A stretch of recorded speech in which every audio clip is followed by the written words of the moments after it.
Hey everyone, welcome back to Gorgon Head, Project Gorgon podcast. Today we have another special guest with us, Professor Cat. How's it going? Good. Awesome. Well, thank you for joining us. Professor Cat has, I know, been playing for quite a while, and he frequents my stream, and we've been chatting a lot. So, figured it would be another perfect guest for us. So, how many? You don't. I know a couple people have been a little about sharing their actual game hours, but if you don't mind, how much time have you put into the game, and did you play prior to? Did you start rather prior to the Steam release or after? Well, first, I want to say thank you for having me as a guest on the show. Huge fan of the podcast. Really like what you've been doing with the game, and obviously, like coming in and watching your streams has been super enjoyable too. Uh, Awesome. Thank you very much for that. I appreciate yeah, it.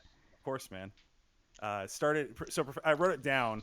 Professor Cat was created on May 10th, 2016, and that was my first character. I've actually got a few characters, so Okay. I'm approaching 6 years of gameplay this year. Um, and I have quite an embarrassing stat to share with it on top of that. So my entire Uh-oh. my entire hours of logged into the game, my Steam hours are 11,289 hours logged into the game, which is Whew. just shy of what a full-time job would be in 6 years, because there's 2,000 hours in a work year, and I'm almost at 12,000 hours in 6 years of playing. So So it's been you my full-time job essentially. so do you get taxed for that since it's a full-time job or that's pretty crazy. I think the only other game I think I may have close to that is Dota 1 and Dota 2 because I used to play those a lot, but that is that's up there.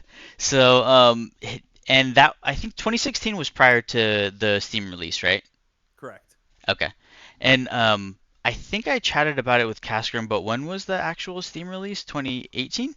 2018. I don't know the exact month, but it Okay. was about 2 years after I started playing. Gotcha. Okay. And so before Project Gorgon, were you much of a gamer with MMOs, or did you play other types of game modes? Most of my video game experience actually is console gaming, and I don't mean like modern console gaming, super retro gaming. Like even to this day, Super and regular Nintendo are my jam. A little bit of Sega. Awesome. Um, but my introduction into MMOs was in 2000. I'm sorry, 1998. I started playing Private Shards of Ultima Online, and Okay. that was my first venture into MMOs. And I don't know if you'd count Diablo 2 as an MMO, but I played a lot of Diablo 2. That's the only game that might rival how many hours I've put into it compared to this game. Okay. Little bit of Wizards 101 way back in the day. I think Plaximus said he played that. That was surprising to me. And Ragnarok Online, and that's Okay. pretty much all of the MMOs that I've ever played right there. Gotcha. Okay. And did you ever dabble with any other genre, or did you mostly play when you're gaming mostly MMOs? For PC gaming, that's about it. I don't really play a whole lot of like I play a lot of hours, but I don't play a lot of variety. All Gotcha. my other gaming outside of that is like emulated Super Nintendo games, basically. Okay. Gotcha. Yeah, that's a trip you say that. I actually just ended up buying an N64 like a month ago because that was what I played a ton when I was growing up. But I got some great. My first all nighters in video games ever was like my buddy's treehouse that had electricity hooked up, and we no would stay up way. all night playing Mario Party. Man, I loved it. Me too. I love that game. My buddies and I would play Mario Party and Mario Kart the entire night. My first memories of not sleeping were probably playing those games as well. Outstanding. So, if you could compare your experience with Project Gorgon to the other MMOs that you mentioned you played, how do you think it is different or similar? Well, I definitely think that there's a magical like formula that Gorgon's doing that really appeals to old school gamers. The skill system is very reminiscent of Ultima Online. The variety of skills at the same time, but how you don't have a character level, but rather the skills individually have a level. That's Hmm. straight UO right there, and that's something that I loved about that game. When it comes down to the combat style, I actually liken it a lot to Diablo 2, and I hate to say it because I don't like the game more, but it's also a lot like Diablo 3, where you've got similar cooldowns for skills, you've got variety, you've got mods that affect them, you can roll the mods that affect them. I'm not claiming that Diablo, started those things, but it's very similar in the style of Yeah, gameplay. And definitely. one of the things that both of those games have that I love is that they've got items that will switch the element of the attacks of what you're doing. Like there's halberd that turns spears, or I'm sorry, not spears, staff into slashing damage instead of crushing damage, or Hmm.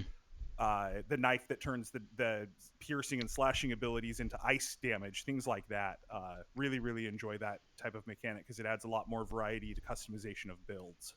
Gotcha.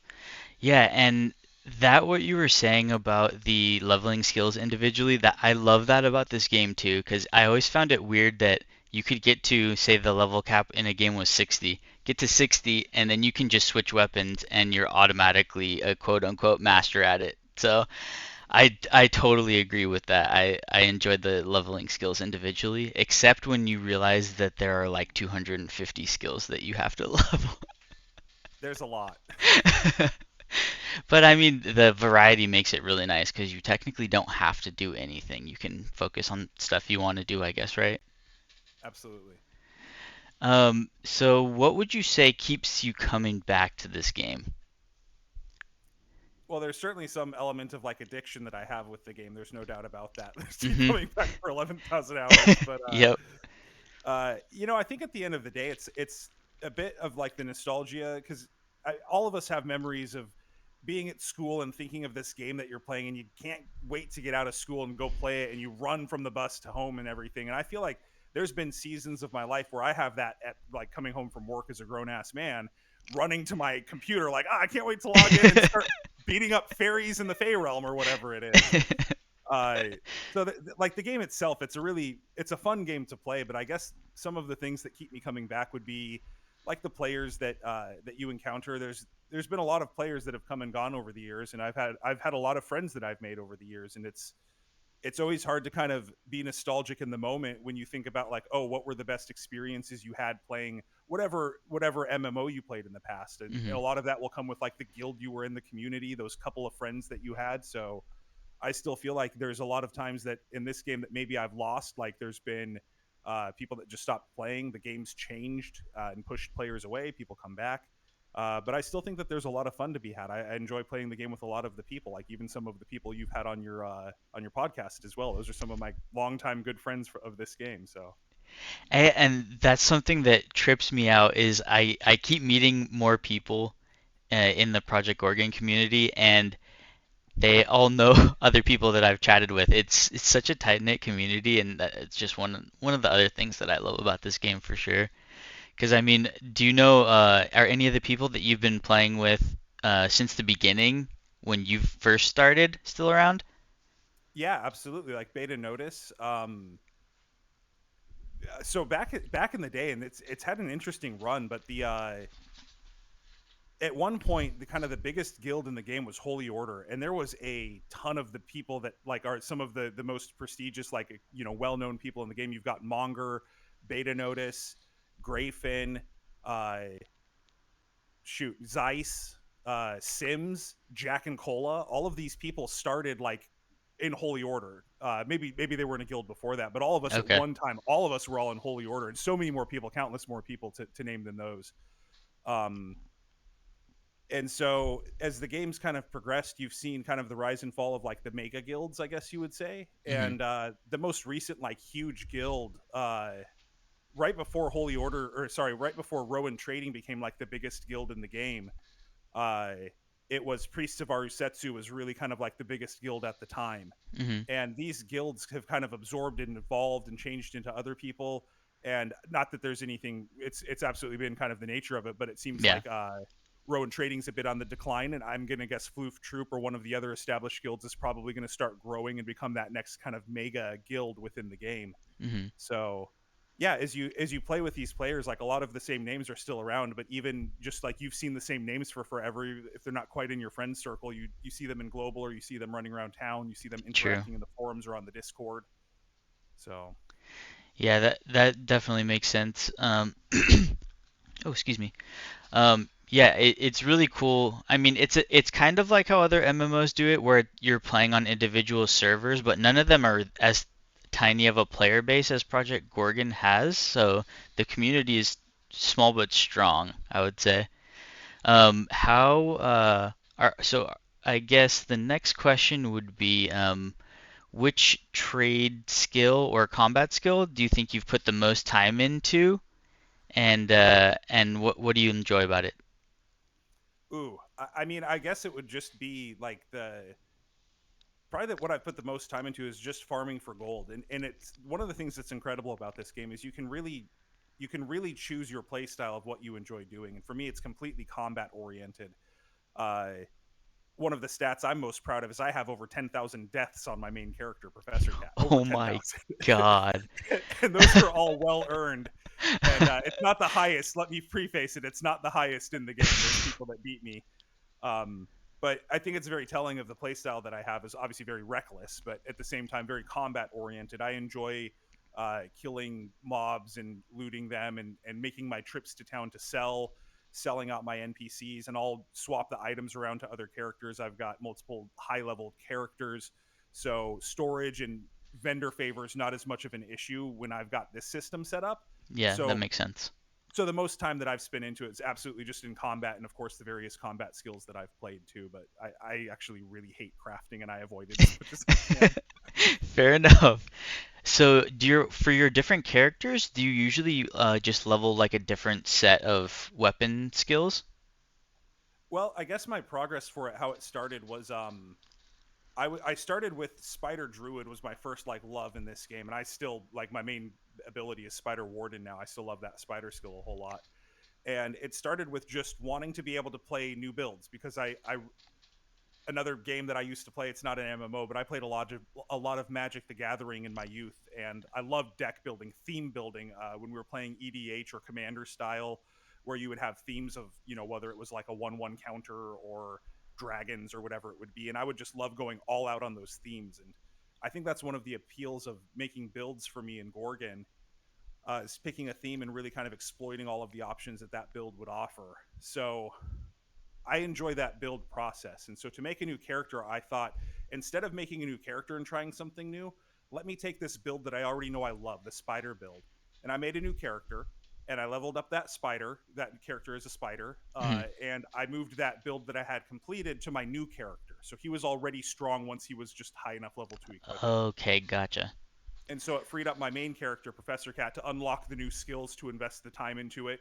And I've done that a couple more times. I did that with my Staff Druid build, which is, in my opinion, it's the best farming build I've ever made. It's the most well-rounded build I've ever played. And I love that build. And so I immortalized it by putting it on a dedicated character. And that freed up Professor to go back to Animal. And then Faye came out, and I really wanted to make a Faye character, which I've got like to max level. And I think at this point, the Faye character's probably got as many skills unlocked as my main. Oh, Uh, geez. and yeah, I just it's all around the combat stuff though. It's all basically pushed towards what combat builds are fun and intriguing to play. So Yeah. Yeah, that makes sense. And it seems like there's just so many different like almost an infinite number of builds, I guess, right? Because there are so many different skills. You can only use five. It just adds up. I'm changing stuff all the time. I'm not max level yet. I think I'm 55-55, so I'm getting there. But yeah, it's gonna be interesting to come up with those builds. Because I mean, it sounds like you've played some of these classes for a couple of years, right? yeah, absolutely. And I And guess even when it comes to I'm sorry, didn't mean to cut you off. oh no, no problem. I was just gonna ask, have those builds changed much over time, or are they mostly using the same skills that you used back when you first started? Some of them have been more or less the same, and it's not out of like anything but stubbornness to try new things for the most part. But I will say that there's not a single build that I've put on paper, like a paper build. I use the Gorgon Explorer website. Shout outs to Tannen, who's in the guild that I'm in, that she had created the Gorgon Explorer site. It doesn't require any downloads or anything. You just go to the site and you can start looking at mods and different abilities and play with it and set up Okay. what type of gear you would use. And so I've been using that website for as long as it's been around, for years now.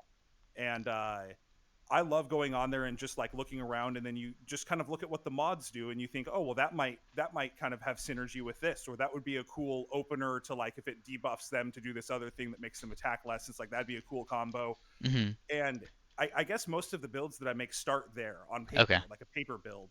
And I would it's complete 100% of the paper builds I've made. They don't translate to 100% of how it rolls. It might be close, but once you play the build, once you physically see what the cooldowns are and what the rotation can become, everything's always changing and always in flux. And of course, the endeavor of deciding you want to try a new ability can take weeks of rolling to even get it to where you want it to be. True. So there's never been a build that I've ever written on paper that's manifested exactly how I thought it would. It's always different once you get into practice with it. Gotcha. Okay. And it seems like they update pretty frequently. So are the skills themselves changing much, or maybe just the potency, like the damage or something like that when they do patches? It seems like the skills kind of go through a rotation. So some of the more stagnant skills that haven't received an update in a very long time would be like mentalism has been Hmm. long overdue. Although mentalism just got it's the first secondary skill in the game, which is the fairy magic ability. Super strong, very powerful. Um, but then there's skills like unarmed that we were expecting a bit more changes, but they didn't have major changes. Ice magic went through changes recently. A lot of the animal abilities have gone through changes recently. Hammer went through changes recently. So there's a lot of skills kind of they get through the rotation like one at a time. Okay. Uh, I know psychology just went through changes recently. I haven't been able to play it, but I would imagine there's probably still a couple skills in that rotation that are still yet to kind of be swapped around. So when these Okay. changes happen, there's only been one or two changes for like the entire damage formula, uh, and that made it so everything had to be re-rolled. It kind of really messed up everyone's builds as they existed, and people Oh. had to. Some people won out, a lot of people didn't. So, Okay. Well, so while we're talking about builds and stuff, I know you mentioned your druid, your spider, no, spider warden now, and your fairy. Which one do you think you've been playing the most, and could you describe it and the playstyle a little bit? oh wow, I guess the build that I've probably put more hours into is the one that's on my fairy. I started that build before fairy came out, and it's actually druid, uh, bard, Okay. and it is not even remotely traditionally played how a normal druid bard would be because those are both very like support based abilities on paper, Mm-hmm. but they have an incredible synergy with them that they're both long range distance nature damage attacks. So I actually don't use really any support in that build, and it's just extremely long ranged, heavy hitting one damage style of attack, which it's just all straight nature damage. Gotcha. Uh, and every single ability hits like a truck. And it was kind of the thought process for it was instead of having to really worry about a rotation of like setting up the combo before it does a lot of damage at the end, you basically press any button on the build and it's going to hurt really bad. That So that that's one's a always lot of fun nice. to play. Yeah, yeah. Well, so for the next question, you already mentioned that you're not a huge fan of crafting, but one of the non-combat skills, what would you say you is your favorite, or maybe even just one that you've put the most time into since you don't like any of them? Well, I definitely think of all of the crafting skills that are in existence, the ones that are going to stand out to me, of course, are going to be the ones that give you gear to use in combat. So Hmm. I would say out of all of them that exist, the most useful, if you were to only pick one, which would be a mistake, you should do all of the crafting skills to make you good gear. But I would say tailoring is probably the most viable for two reasons. One for pockets. Well, three reasons: pockets, and then the second reason I would say would be the combat refresh is incredible because it's a power refresh, and it's Oh, it's essentially you're at max power every time you get that refresh, and it's a huge. There's not enough ways to regain power in combat, in my opinion. I totally agree. And then the third reason why that tailoring would be a good choice is because if you're looking to maximize your damage, there are four different element types that you can stitch onto the armor to give you even more damage. It takes place in the chest and legs, so you literally would have to choose between pockets or elemental damage, but that elemental damage can be pretty insane. So Gotcha. Okay. I wasn't aware that tailoring could get you more pockets. Does it put the pockets on the gear that you craft? yeah, so when you craft a gear, it has enhancement points which allow you to do things like shamanic infusion, tailoring. You can add pockets. In fact, the non cloth can add pockets too. There's pockets Oh, that you okay. can add to leather and even metal and organic armor, but it's at a much lower rate than at what tailoring can do. Okay. Uh, and then there's other things that you can add. You can add different mods that are dropped, and then of course the like the elemental damage from tailoring specific. Okay. Well, I'm glad you mentioned that because I have been leveling tailoring up a little bit. So, in terms of the maps and the art style, which one of the maps do you think is your favorite? Oh man, this is not going to be a popular opinion, but I have a favorite dungeon in the whole game, and it's everyone's least favorite dungeon. It's actually the Yeti Cave, the ice caves. Um, Okay. I actually think that the layout of that dungeon, how it's kind of linear, but then it has like it loops at the end where you can go through like the hidden wall thing, and so you can basically just farm the lower levels or even just the top levels by recall beginnings. It's got Maligno's skull turn in.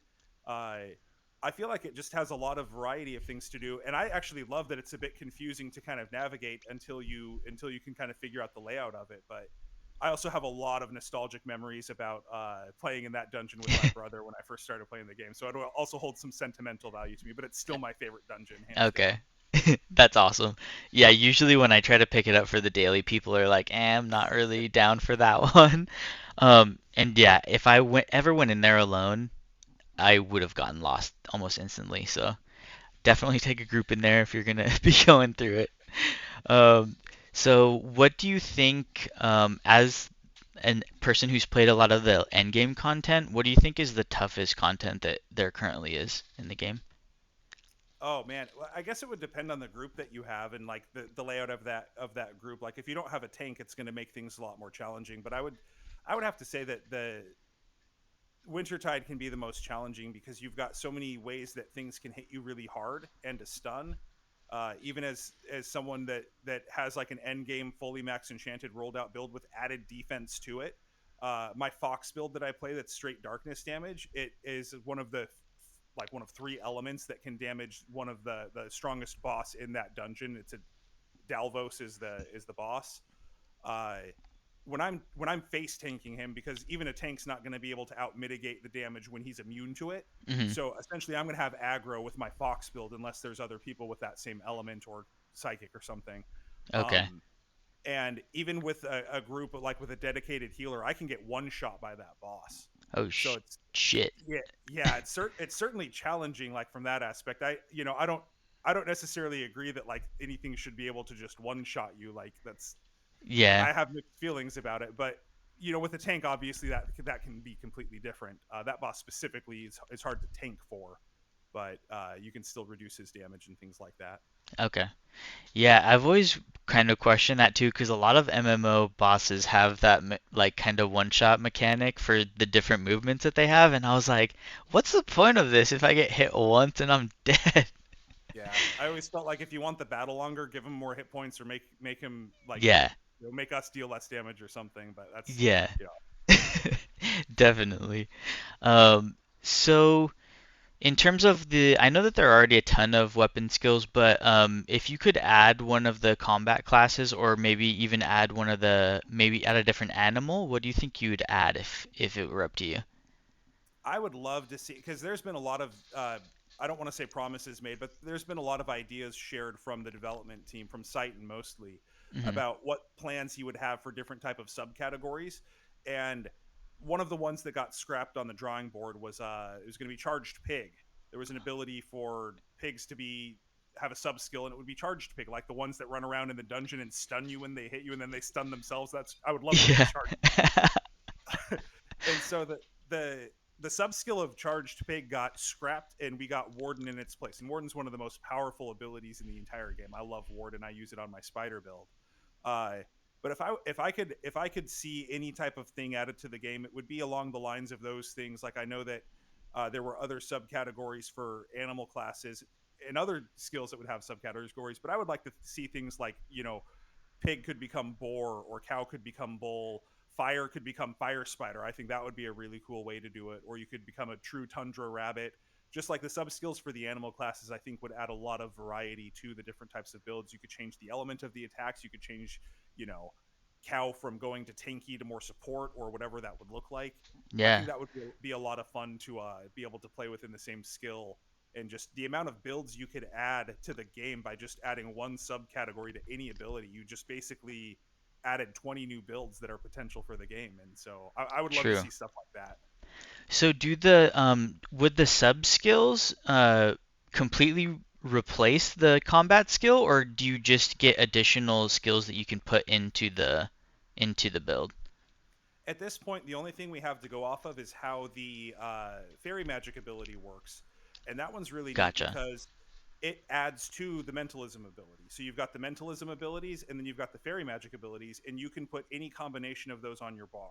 Okay, And gotcha. another thing that's really cool about that is it has mods that changes the element from between lightning and fire damage depending on what you would prefer. And I really like that mechanic as well too. So to see sub skills add variety and elemental changes just completely opens the door for different combinations of synergy. And I really like that style of gameplay. And I think everyone wants to play a build that's unique. Everyone wants to play something that hasn't been done before, and Yeah, to feel like they've created something that's a cool thing. for sure.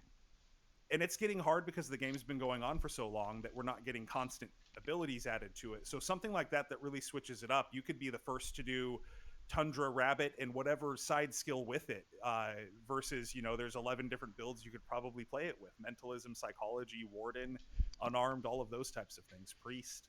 Yeah, totally. Um, and well, kind of unrelated, but since you've been playing for quite a few years, what percentage of the skills that they have out now did they start with? Because I know that they gradually added stuff over time, right?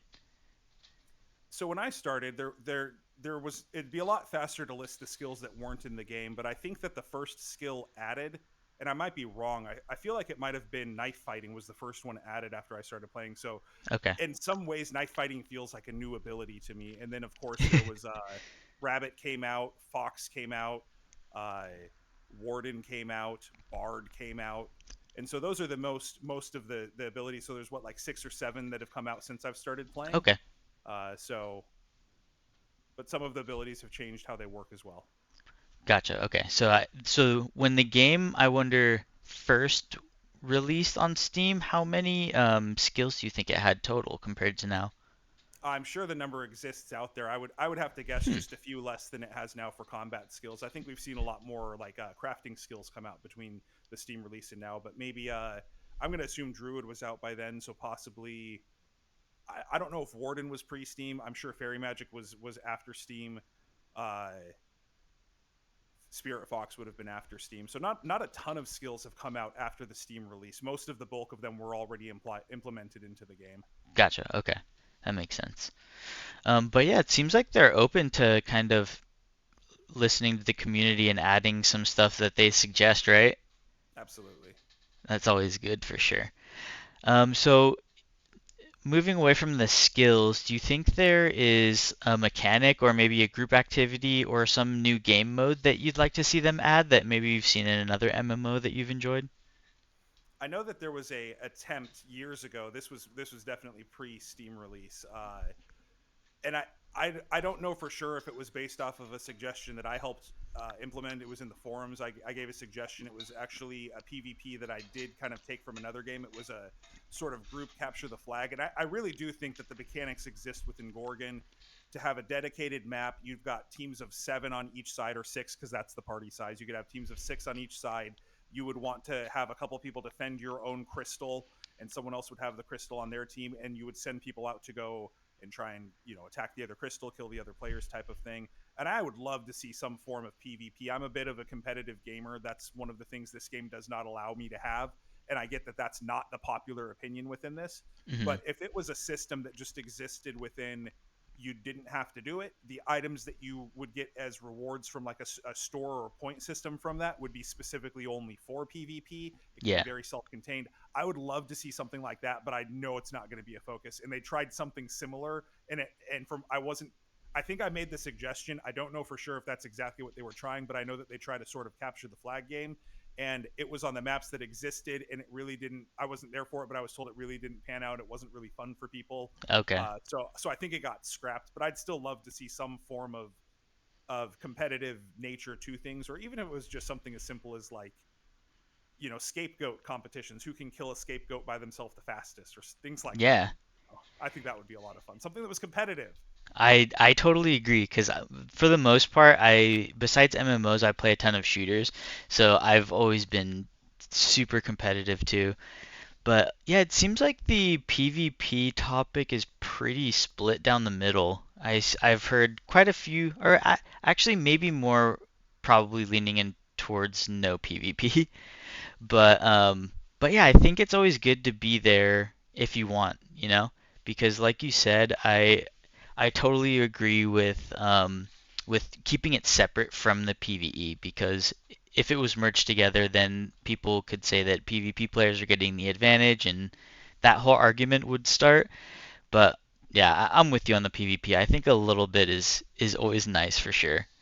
Um, so I realize I did miss one question. So since we were chatting about potentially adding stuff to the game, have you had much interaction with any of the devs or the dev team? It's funny. I have submitted, I don't want to say countless, but probably dozens, if not 100, different suggestions and bug reports over the years. And I was unaware of a feature in the game where you can type slash messages Hmm. and see a list of things. And I didn't know this until years after the fact, but especially in my early times of suggesting, I actually had a bunch of replies from site and saying, "Thank you for the bug report. Hey, I liked your suggestion here." And I have no idea what they were for because it's just his replies. But I went back and I was like, I didn't even know he said this thing. So, but there's actually been a couple things, and it's hard to say, to say that, oh, I created this thing in the game, but there's been some very pointed suggestions I've made, and I don't know if I was the sole person to suggest it, but then if you submit enough suggestions into the game, eventually you will see an idea of yours manifest inside the game, and that's a really cool feeling to have. And I've been lucky enough to, in my mind, and it's probably wrong, but in my mind, I've created three or four different things in the game based off of detailed suggestions I've made, and it certainly makes you feel like you're a part of the development, even if I haven't necessarily had a conversation with any of the developers per se. Gotcha. That is so awesome.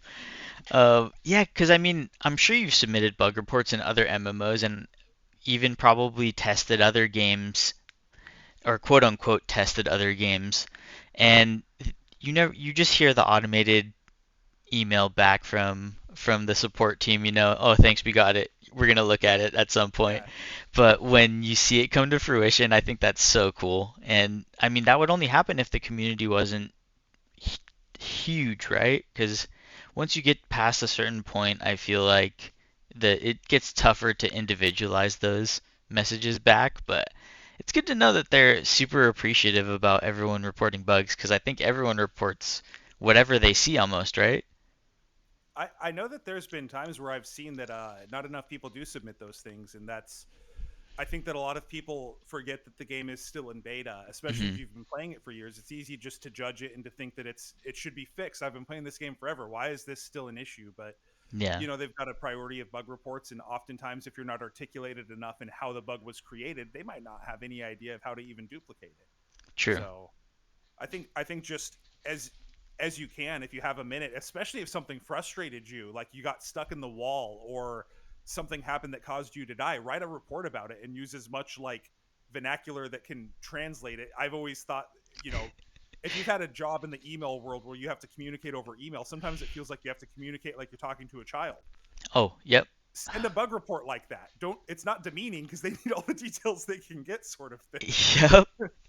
Oh, I totally understand that. I work in IT, so I have to send a lot of emails, and my coworkers had to teach me how to write those emails because I didn't know how to do it. So, yeah, I guess it makes a lot of sense. Submit your bugs in a very articulate manner. Just imagine you're writing an email to solve someone's problem from an IT perspective. Make sure you add all of your bullet point notes to it and submit it. Because Yeah, yeah, I mean any bug that you put in will probably and potentially help the developers fix stuff and get it ready. So, um, so do you think on the flip side that there's anything that they should remove from the game? I don't, because I know that the few things that have happened with things getting removed from the game or changed in a way, and I guess to think of things getting removed, I can think of specifically the wolf ability used to be touted as the most powerful, broken, overpowered ability, and a lot of people complained about it because they were upset that their build wasn't as strong. And I didn't even main Wolf at the time. Let me preface that. And people were so vocal about how overpowered Wolf is, it needs to change. It got a hell of a nerf. And people said it's not weak enough, and it got a second nerf. Oh And I knew God. a bunch of Wolf people, including my brother, that were just so disheartened by it. And so I think that And I balancing is one thing, but when you start taking away mechanics and toys from the game, especially from there's people that are going to like it even if they're not vocal. It seems oftentimes, and this translates to the real world too, the most vocal people are only the upset people. The people Yeah, that are happy and having a fun time with it, they don't give their feedback because they assume that it's going to exist as it does forever. So I'd true. be sad if things got taken away from the game. I would love to see more things added. I don't mind balances and changes, but to see things get removed, I think would probably hurt more than help. Gotcha. That's the first time I've heard that take, and that makes a lot of sense. I mean, sometimes like things, the balance stuff is mostly if the game was competitive and more PvP oriented, I guess, right? Because at this point, I've heard quite a few people say that because there are no, even though you can see the damage you've done to mobs when you right click on them, there isn't really any tracking for your statistics in dungeons. Therefore, people can't really know if a build is OP or not. So, in if a PvP event or something like that, PvP mode were to be added, how do you think they would deal with the balance for that? It'd be interesting. They'd have to add some form of mitigation because as it exists right now, it doesn't even have to be like a max enchanted, fully rolled build, but Mhm. most of your abilities are going to one shot everybody. So it's just who can click who the fastest. And in that metric, things like speed, movement speed to avoid people's attacks is king, as Mhm. well as the longest ranged attacks, which would go to archery and bard, have the longest ranged attacks. So Okay. I don't know. I Interesting. think there'd have to be. Honestly, I'd even be okay if it just simplified it, dumbed it way down to 5 hits and you're dead to everyone, no matter what. It totally evens the playing field. The mods would be completely based around speed and maneuverability or debuffs, traps, slowing, things like that. It would come down to skill, and I think that's what PvP would, people would want in a PvP thing too, is more Yeah, skill, less gear based. definitely. And well, since it's kind of a hot topic right now, how do you feel about the writing skill and the whole possibly nerfing a lot of the movement speed build classes? Oh, it's a very hot take right now. I've played the writing skill just a little bit. I had one of the backer packages to get me like the level 40 writing skill, and I totally messed it up. I redeemed it on my non-animal player, so now Oh I've got to load that crap. up again. I did write around a little bit on my fairy, and then I got my alt, the one with the staff druid build. I got his writing up to 40. Uh, I have mixed feelings about the way that it's leveled, but I understand it's leveled in a way with that grid system where it stops people from being able to just hit the auto run and walk away and make a cake or whatever they're doing. Yeah. So I can't fault it for that. I guess the one of my thoughts, and this is granted, I'm still very new. I've only put like 2 days into the writing skill. I don't have my view may change, but as it stands right now, I was riding around and I was like, hey, I'm moving pretty good and everything. And a mob scared me off my horse, and I had my speed loadout on the same thing, and I hit one button. Not even I've got three buttons that make me go fast. I hit one button, and I was twice as fast as my horse ever went. And I was just like, oh no, oh no, because if balancing is going to get changed around the speed of horses, I feel like one of the things that's so crucial for managing your time in this game, besides storage, obviously that's number one, is how many loading screens and how fast your character can get from place to place to do the thing that you're trying to do. Yep. Whether it's rather gather up your crafting materials or go from one dungeon to the other or to go help a friend uncurse, whatever that may be. And so my fear is that maybe I'm accustomed to going faster than the developers ever intended to, because I'm of those people that like to min max everything they do. So I've got the fastest speed loadouts that can exist. There are faster people for sure, but within the ones that I use, it's as fast as it can be. And to see that how slow horses are in comparison to that, it does concern me because I'm used to playing a certain way, but I can't fault it if that's the intention of the developers. I would like to see horses go faster, and it's okay if there's a little bit of a nerf between the speed builds, but at this point, as someone that plays with both skills, it makes sense to level the horse ability to have those saddlebags, and then it Hmm. makes sense to never use my horse because I'm faster on foot. Yeah. Yeah, totally agree. I may need to chat with you about the fastest build that you use because, like, one thing about playing MMOs that I dislike is playing with a character that doesn't have movement speed buff or some sort of teleport. Yeah. And so one of the first things I did in when I was making my character, my first character, is find out which skill could I get an early movement speed buff for, and I was like, shield. Okay, whatever else I'm running with shield, and I still use shield. Um, but yeah, the I don't know if it would probably make more sense to buff the riding speed on horse and leave the other builds the same, right? Or how do you think they should go about that?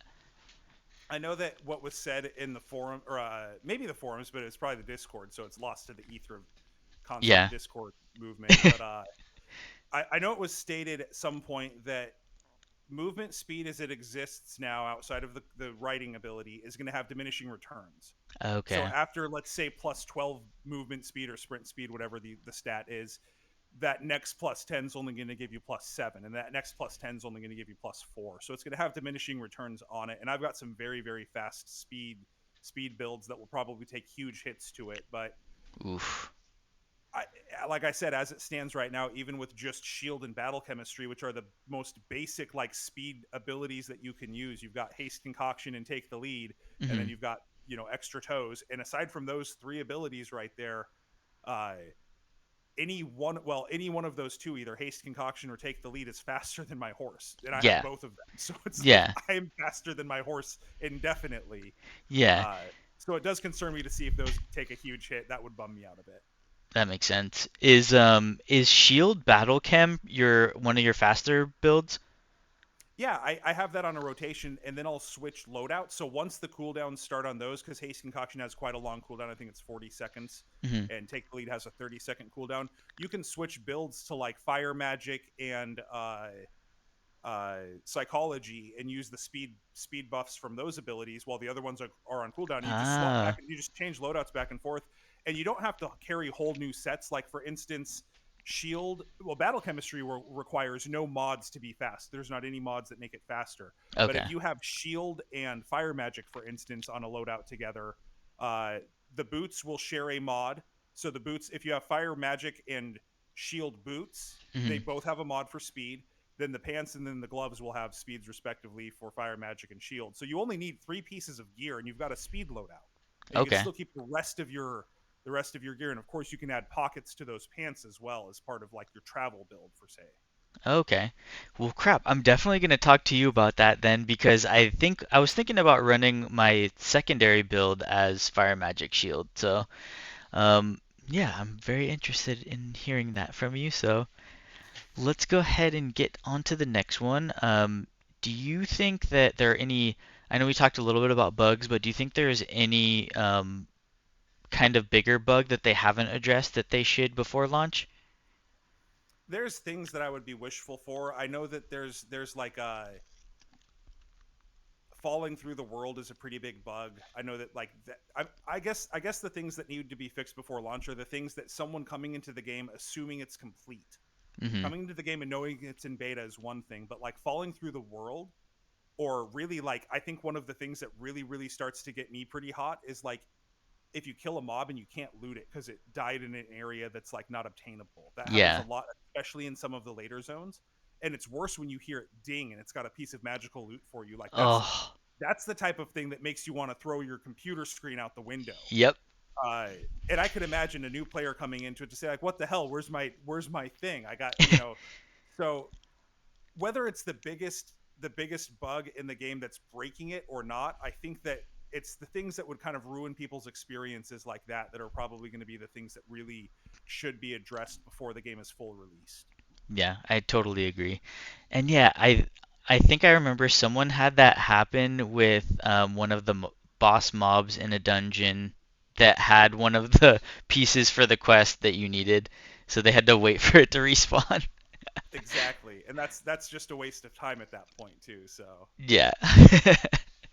So, if you think that I know that the game kind of just throws you in there on Newbie Island and doesn't really give you much. We've talked a lot about like ambiguity and how that makes the game very unique, but do you think if anything should be added to make it a little more newbie friendly? And if so, what do you think they should add? that's a tough one because I think that the starting island, in my experience, was a bit different. My brother got me into this game, and I made him walk me through, how do I do this? What do I do? What do I do next? I don't Hmm. get it. Where do I go? Total peasant mode. Um, but at the same time, I really do think that for players that want to take time and discover the type of puzzles that exist, it really does set you up for kind of how hard this game is. Hmm. It's not as like punishing as I think it's advertised as. You kill a boss, you die to a boss, and you're permanently cursed. No, you're just cursed until you kill the boss. Yeah. There's no permanent decisions other than Wolf and Druid, and of those two, the only one that sucks is Wolf. So, Shots fired. well, as someone that had played the Wolf when it had gotten nerfed, and someone that loves to play my animal build, every time that full moon comes around, without the opportunity to have alternate characters, so I have another character that I can log out and play, not as a wolf, to play the build that I want and the style that I want to for 3 days a month.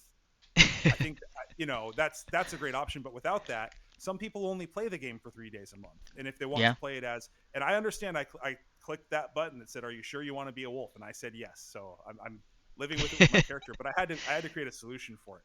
We're getting way away from the question though. You asked No worries. what would help the new players out a bit.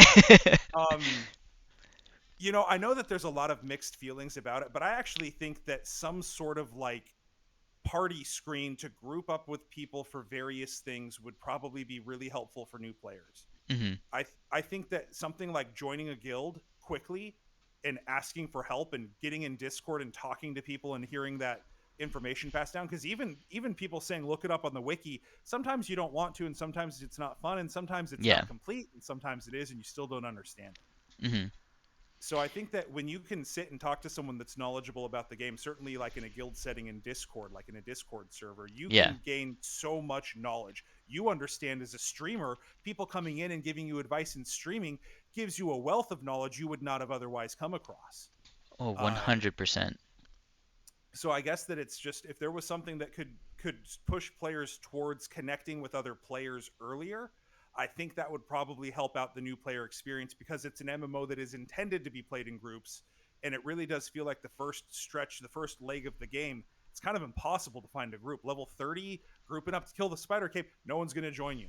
And if they Hmm. do, they're lower level and they're expecting you to rush them through it. Yep. So, Definitely. And yeah, I totally get that. And the fact that I mean that's one thing that I'm kind of torn between, because older games you didn't really have a Wikipedia for it or YouTube to just look up how you beat the level and stuff like that. So that's what I loved about this game initially, but there's some things that you would never find out, like you said, unless I had a bunch of you guys helping me out. And so joining the Discord too, I know a lot of people don't really even like chatting while they're playing. They kind of like to do their own thing.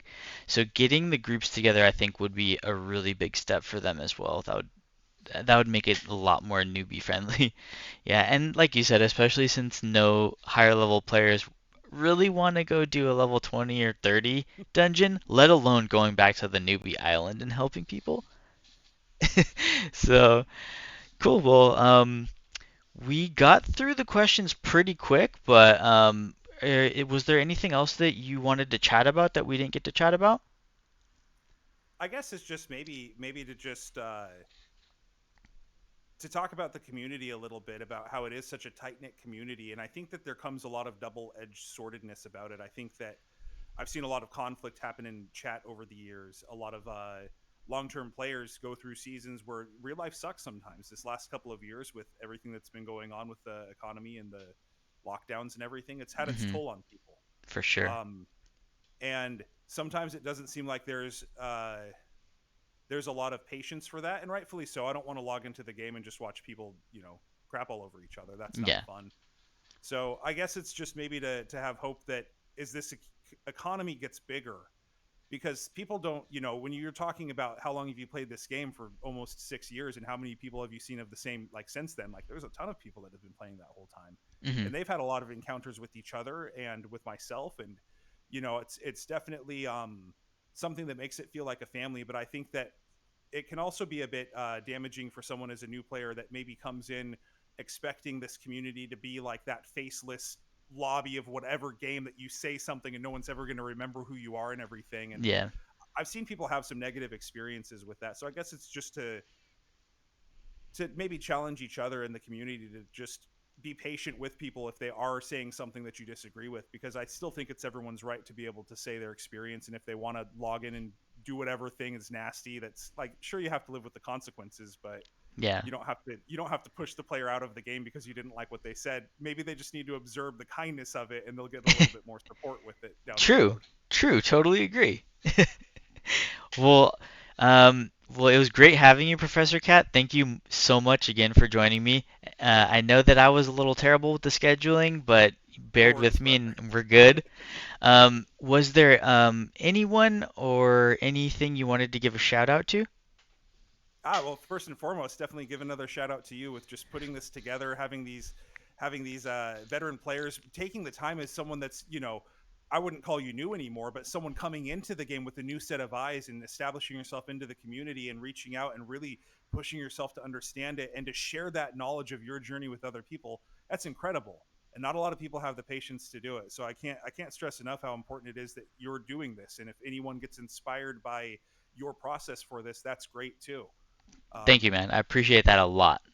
Absolutely, and I really hope to see you continue with this. I think that I mean, of course, not everyone, but there's been countless streamers over the years, people that upload videos onto YouTube. But for you to actually grab members of the community and grab their perspective about it and kind of immortalize this phase of the game on your YouTube channel, I think that's a really incredible thing, and I would love to see you continue it and others to kind of get inspired by it as well. I think both of us recognize this game's a ticking time bomb for when its fame and fortune is going to kind of land. It's a hidden gem, and it's going to get its due diligence once it decides to start advertising and what those things are. But when that game happens, it'd be nice to see someone like yourself that kind of like stays on the saddle and rides out that giant fan base as it starts coming in for you. So I Yeah, guess well, just super shout outs to you, man.